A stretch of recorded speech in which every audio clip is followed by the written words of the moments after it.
quite distant from current Unitarian Universalism.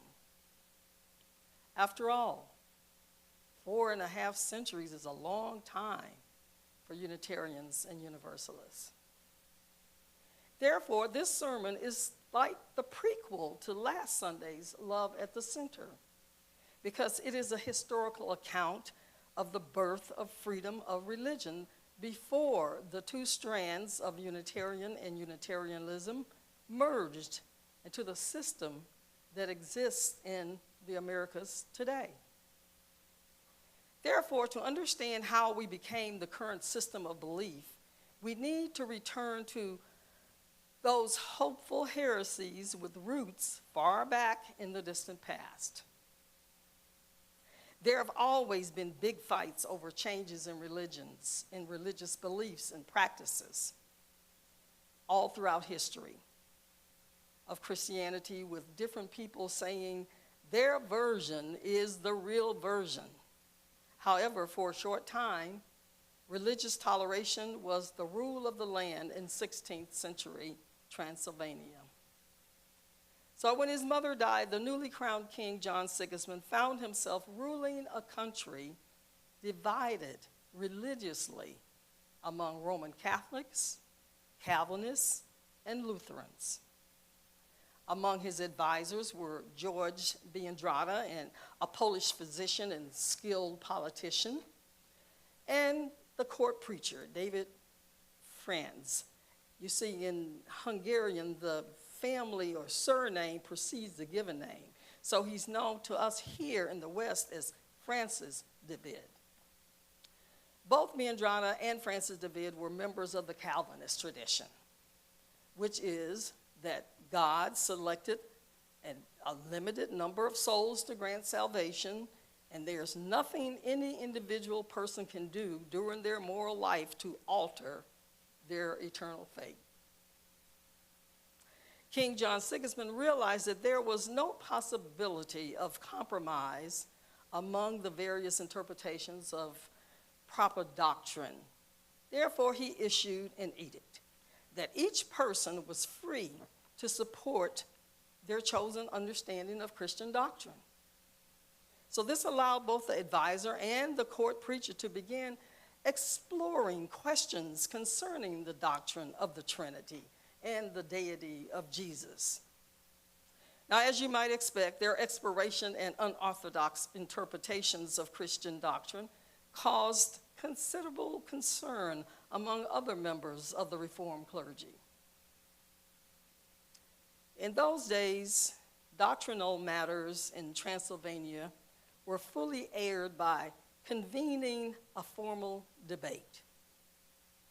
King John Sigismund scheduled such an event for March 3rd, 1568, and invited those representing the unity of God position to debate the Trinitarians. The debate lasted 10 days, beginning at 5 a.m. each day. Francis David represented the Unitarian position and relied on scripture to buttress his arguments. At the conclusion of the debate, his arguments were seen as stronger, and many in Transylvania embraced Unitarianism.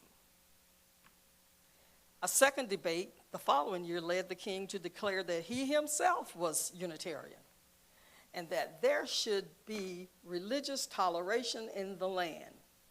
So by 1571, Unitarianism was given legal recognition in what would turn out to be the king's last public act, because he died 2 months later as a result of an accident and left no heir to the throne. So he was succeeded by a Catholic named Stephen Bathory, who dismissed most of the Unitarians at court, but he retained Biandrata as one of his advisors. So what he did was to reaffirm a policy of toleration for those Christian religions named in that 1561 decree. But he declared that he would not allow any further religious innovation. That was the end of that. Case closed. However, Francis David was not satisfied and began to advocate the view that Christ should not be worshiped at all. Now, this attitude conflicted with the teachings of Biandrata, who allied himself with Bathora and with the Unitarian theologian Socinius to try and influence David to just moderate your position. Not happening. All efforts of reconciliation failed, and David's supporters separated themselves from the two movements of the old Unitarians in opposition to the new Unitarian faction. So this brought up a new issue, partly because of David's refusal to accord adoration to Christ. Resembled the rejection by Judaism of Christ as the Messiah. So there was more discussion. However, the prohibitions against doctrinal changes, Unitarianism did gain more converts in Transylvania during that period of time. And an ecclesiastical organization was developed and continued to thrive despite the restrictions placed on Unitarians. By this time, Francis David was a Unitarian bishop, and they still have bishops today in Transylvania. But he was still consumed with questioning doctrine regarding predestination, infant baptism, the Lord's Supper, and the worship of Jesus. However, Biandrata was more concerned with the health of the church than with matters of doctrine. So he kept urging David to just stop talking. But he wouldn't. He wouldn't keep silent, and he began to preach his heretical ideas from the pulpit, even after he was reported to the king. So the prince ordered David to stop, but he kept it up. He continued and was arrested and tried for the crime of innovation, questioning and challenging religious doctrine. He was found guilty and condemned to prison for the remainder of his life. He died in the royal dungeon in the castle at Diva on November 15th, 1579. Therefore, Biandrata was free to push the Unitarian Church toward a more conservative theological position. But by the time he died in 1588, very little remained of his former influence in the Transylvanian Unitarian movement. And the Unitarian Church in Transylvania was forced into a position of doctrinal stagnation that lasted for more than 200 years, where the worship of Christ in Unitarian churches remained an established practice until the 19th century. However, the Diet of Torda laid the foundation of the only religious denomination established on Hungarian land, the first Unitarian church in the world. And at the same time, the law transformed Transylvania into a home of religious freedom and tolerance for its time. The Unitarian Church of Transylvania is also known as Hungarian Unitarian Christian denomination of the Unitarian tradition. It's a mouthful. One of the banners that you saw in the slideshow presentation with a dove on a mountaintop encircled by a serpent represents that union. And it's found in all Transylvanian Unitarian churches. There's no lighting of the chalice. It's taken from the scriptures, where Jesus tells his disciples to be wise as serpents and innocent as doves. There are over 60,000 Unitarians in Romania and over 25,000 in Hungary. Moreover, the Transylvanian and Hungarian Unitarians represent the only branch of Unitarianism not to have adopted congregational polity. As I mentioned before, they have bishops. It has been a long journey for Unitarianism from the Reformation days to today. Over 450 years ago, all Unitarians considered themselves to be Christian. More than that, they considered themselves, as every Christian group considers itself, to be the most genuine form of Christianity. Of course, the rest of Christendom had a difficult time recognizing it. However, as far back as 1866, before the merger in 1961, the Universalist Church of America was originally a Christian Universalist religious denomination, with the off-center cross as their symbol.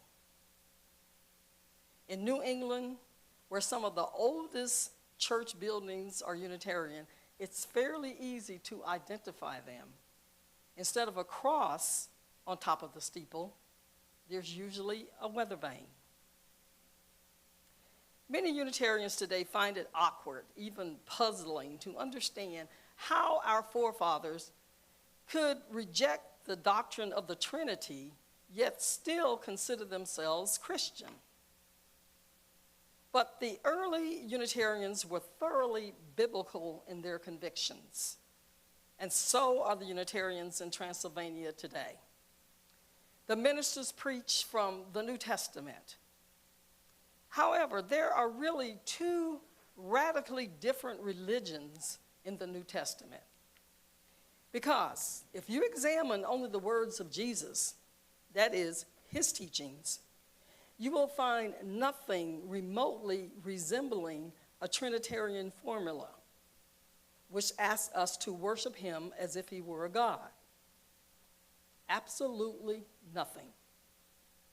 All of that talk came from those who lived after Jesus did, and the religion that Jesus taught became secondary.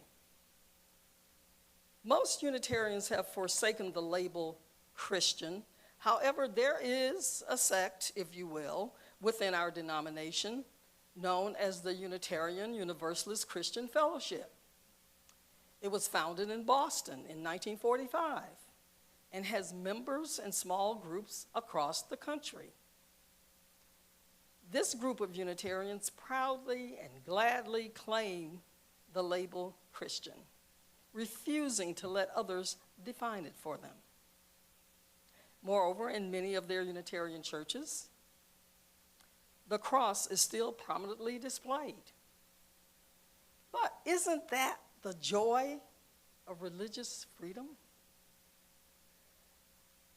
Moreover, I suggest that while Unitarians may have closeted the symbol and the label of Christianity to a large extent, in my view, I don't believe we have forsaken altogether the religion that Jesus taught. The religion that has love at the center.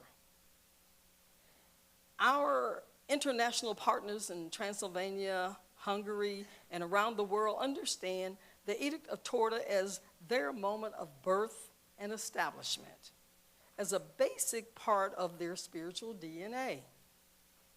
It's one of those reliable sources of power and inspiration. Moreover, there is so much that the edict points to that our tradition continues to rely upon. The grounding, commitment that faith is not endowed with purpose by governments or empires, but by the sacred, the holy. That a free pulpit and a free pew are necessities for free religious communities. Even the stirrings of our commitment to resist authoritarianism as a religious practice is signaled in the Edict of Torda. My heart to yours, may it be so.